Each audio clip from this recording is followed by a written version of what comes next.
Hey everyone, thanks for tuning in. My name is Daniel the Paladin, and this is Alex the Rogue. Alright, and we are Christian Adventure Gamers, and we've chosen to include different classes to our name instead of our last name, because it doesn't really matter. However, the reason we've done that is because, you know, it makes it fun, it makes it more adventurous for us, because obviously we play tabletop games, we play board games, and so if I see myself as a healer of sorts, being a counselor, so I'm healing the mind of people, and then her just undermining my authority, why not be a rogue? I'm kidding. All things aside, obviously you know today we're going to be doing an unboxing of Wingspan by Stonemaier Games, so I'm pretty sure you're looking forward to that. But before I do that, it is Easter, and I just want to say Happy Easter. Thanks for tuning in, and hopefully you don't spend all day just watching my videos or any other videos. You actually get to spend some time with, even if it's just FaceTiming family members, you know, because we're, you know, in this kind of situation with a plague where, not really a plague, but pandemic, I guess, some people could classify it as a plague because, you know, whatever. But it's just a pandemic, and we all have to be at home isolated, which kind of stinks, because this is, you know, if you're from America, you know, the culture is to spend it with your family hunting for eggs or watching kids hunt for eggs, or some adults will hunt for eggs with little shots of alcohol in it, you know, or just having a meal. You know, it's a time for gathering and being thankful for the risen King, right? And so, also, before we unbox Wingspan, we are doing a contest. So if you're new to the channel, hopefully you hit that little subscribe button down below, and also hit that little bell icon so you get notifications of when we upload things, because we're going to be giving away a copy of Cthulhu Death May Die by Command Games and Galatine Games, and this is a game by Rob Davio and Eric M. Lang. And also, if you want to see here, this is completely sealed. However, there is a little damage here on the bottom there, as you can see. Someone must have dropped it before they either packaged it or just had a rough ride here, and then there's some rough edging on the corners. Nonetheless, it is a sealed copy game. It is 100% complete. Obviously, nothing is missing, unopened. And the way that you get entered into this contest is just be a subscriber, comment at least one time in every video we make from April 20th until June 30th, I think. There's only 30 days in June, right? June 30th of 2020. And that gets you entered in for each time you comment one time per video. So in a sense, like if you comment 10 times in one video, it's only still going to be one entry. And so one entry per video up until the end of June. And then in July, I'm going to announce the winner. So here, take that. But without further ado, let's get our wings flapping into this unboxing. I just want to mention real quick that I do know a little bit about this game. I haven't played it, but I've researched it, obviously. This game has been sitting on my shelf for some time, unfortunately, and I'm thankful now that I get a chance to unbox it so I can finally get a chance to play it. I didn't want to play it before I did an unboxing because I enjoy doing unboxing videos. And so I think Alex is going to be impressed with the component quality of this game. The theme is birds, obviously. So let's get this flying box open. There we go. We look on the other side. Obviously, you're going to have player boards that represent your different homesteads, I guess you want to call them, but they're all the same. And so the premise of the game is you're trying to collect birds. So enough of the game itself. I just want to look at the components until I have a better understanding. Okay, so there is the components list, and I'm assuming this is kind of like the rules appendix, and then the automa. Ooh, I like the way that the books are printed. They almost feel cloth-like, like dollar bill material. That's nice. I really like the quality there. So introduction, components, the automa, their setup. So it gives you a quick play right there. Alright. And then here is the competitive bird collection engine building game for 1 to 5 players. So this is going to have some solo play in it. So you're going to have first player token, you're going to have 75 egg miniatures, 26 bonus cards, 170 birds cards, 1 score pad, 40 wood action cubes, 103 food tokens, 8 gold tiles. You're going to have 1 rules, 1 appendix, 1 goal board, 1 bird tray, 5 player mats, 1 bird feeder dice tower. And you're going to have 5 custom wooden dice. Oof. Alright, so here are the wooden egg miniatures. Oh, wow.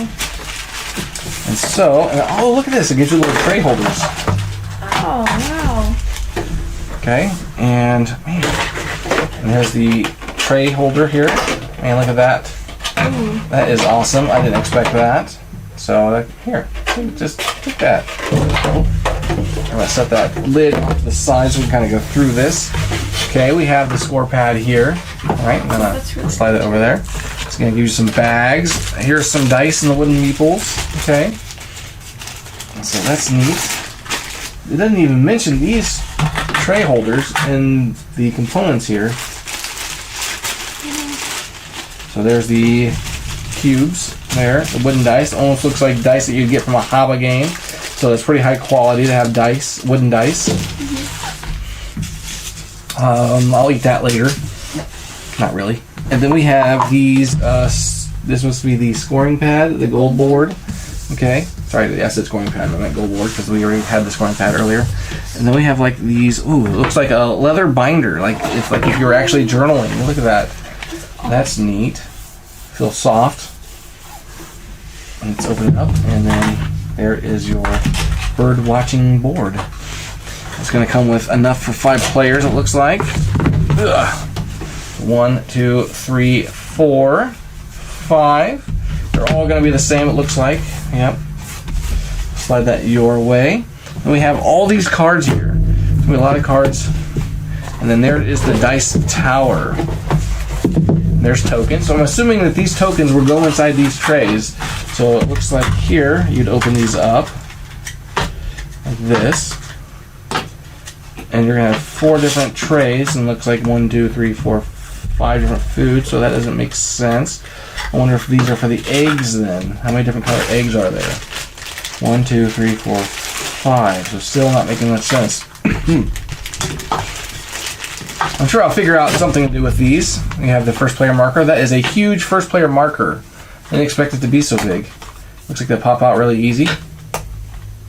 So we'll go ahead and just, I guess, pop these out and just put them in there for right now, just because I don't know what else to do. And so, what does the back of the box show? Yeah, I don't know. Isn't that kind of neat? So, nice. Then we have these tokens here, and then I'll just go ahead and pop those out later. I'll slide that over, and I'll just pop that on there like so. Probably help if I actually put it on the way it looks like these will go on. These will go on one way. See it like that, so it seals. So boom. Alright, then there is the birdhouse. Oh, I was expecting almost wood the way it looks, but that's still kind of cool. Looks like it's going to go together really easy. Alright. And then one comment that I heard people talking about that they didn't like is the place to put the dice should have been on the top. Instead it looks like it's on the back. So if this is the back here, you'd feed it through the back. So you wouldn't be able to see it, but it looks like you feed it through the back. So, and then these are just holes to make it look like a birdhouse. So that's neat. Birdhouse assembly. And then we have all these cards. There's just so many cards. Oh my goodness. Now, I'm assuming that these cards will go into that tray. I think so too. And I'm just kind of wondering what kind of card stock they have. Ah, come on. You can do it. You can do it, little feller. There we go. I wonder if these are all somewhat similar, so they have the same back there. Those are really good card stock. You can tell that they're vinyl. Like, the production value of this game is just over the top. Yes. And this is one of those games where I'd love to play. Unfortunately, I've just been sitting on it for so long. Alright, so we jumped ahead, and the tray here obviously is pretty nifty because you can put the different bird cards in there. We were going through some of the birds. We have a greater roadrunner. We have the red-tailed hawk, northern harrier, and there's also a lot of sparrows in this game. I'm not seeing any doubles, so that's kind of neat. So there's a Cooper's hawk there, and then the red shoulder hawk, and then a barred owl. Alright, you want to go through some of them? They're kind of neat. We have these cards here. This one is a round 1 current round tracker card. This one looks like just says round 1, round 2, round 3, round 4. So it gives you some information of like how to play. We have these cards here, which I'm not sure what these are called, but it's going to tell me here. So these are the bonus cards here. They give you some kind of bonus. So there's enclosure builder, photographer, omnivore expert, and things like that. So those will go here where this raised up plastic vacuum tray is. So they go boom right there. And then we have the bird card. So there is a ton of birds. And it doesn't look like there's any doubles. I'd be very surprised if there was a double. So that's kind of neat. Like to me, there'd be no sense of shuffling them. You know, you don't necessarily have to for the first game because there's no doubles. You can eventually just to, I guess change up things, but it's going to be random every time in a sense unless you stack it. And then these are just the goal. There's a name for them. Goal detail scoring cards. So there's goal types, best values, things like that. So these kind of go along the lines with this here. So I'll go ahead and put those here just to have a place for them. And so yeah, that is everything that comes in this game. So I'm going to go ahead and just open up these eggs. It is Easter, so why not look at some really cool eggs, right? Yeah. So I need to get some more of the Stonemaier containers there because that seems pretty awesome to have those. So look at that. Nice little, well, these are plastic or something. I thought they were wooden, but I think they're plastic. So that's kind of neat. Yeah. Yeah, like, if you look closely, you can tell there's, like, little designs anywhere. Was there? Yeah. Maybe they're just scratched. Can't tell. And they're pastel colors, so that's really, really cool. So I'm opening up this game that has pastel eggs on Easter. That is so neat. Well, hey, hopefully you enjoyed this unboxing. I'm not going to go through every single card. That's just redundant to do that. You get to see the component quality, and man, I am impressed with what came in this box. Are you impressed? I am definitely impressed. I am intrigued. Everything is such good quality. Mm-hmm. Yes, and maybe we can get this game to the table later. I don't know. Maybe. So, all right. Hey, thanks for tuning in. We'll see you guys next time.